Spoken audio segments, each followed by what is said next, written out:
અને સુરતમાં વધુ એક ખંડણીખોર પકડાયો। આરોપી સચિન વિસ્તારના ઉદ્યોગપતિઓ પાસેથી 1 લાખની ખંડણી માંગી હતી। જોકે હવે પોલીસના સકંજામાં રૂપિયા ન આપે તો કાપડની મિલ બંધ કરાવી દેવાની ધમકી તેના દ્વારા આપવામાં આવતી। આરોપી સુશાંતે 100થી વધારે મિલોને ધમકી આપી છે। વધુ માહિતી મેળવીશું। સંવાદદાતા ધ્રુવ આપણી સાથે ફોનલાઈન પર જોડાયા છે। ધ્રુવ, સુરતથી ખંડણીખોર ઝડપાયો, શું વધુ વિગતો?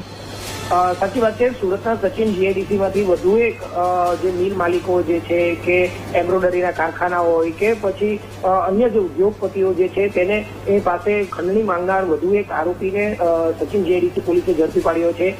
ઓલ ઇન્ડિયા ફોરવર્ડ બ્લોક ટ્રેડ યુનિયનના જે નેતા હતા અને તે સુશાંતસિંહ ત્રિપાઠી ધરપકડ કરી છે। તેણે 1 લાખ રૂપિયાની માંગ કરી હતી, કાપડ મિલ બંધ કરાવી દેવાની ધમકી આપી હતી અને કાપડ મિલના માલિક પાસેથી 1 લાખ રૂપિયાની ખંડણી માંગી હતી। અને જે અંગે બીજા અન્ય વેપારીઓને જે કાપડ વેપારીએ વાત કરતા કાપડ વેપારીઓના જે સચિન જીઆઈડીસીના પ્રમુખ છે તેમણે આવા તત્વો સામે ડરવાની જરૂર નથી અને પોલીસનો સહારો લેવા માટેની વાત કરી। આ અંગે પોલીસને જાણ કરી તો પોલીસે આરોપીની ધરપકડ કરી કાયદેસરની કાર્યવાહી કરી છે અને 100થી વધુ મિલ માલિકોને આરોપીએ આ રીતે બ્લેકમેલ કર્યા હોવાની પણ માહિતી સામે આવી છે। જી, આભાર આપનો વિગતો સાથે જોડાવા બદલ।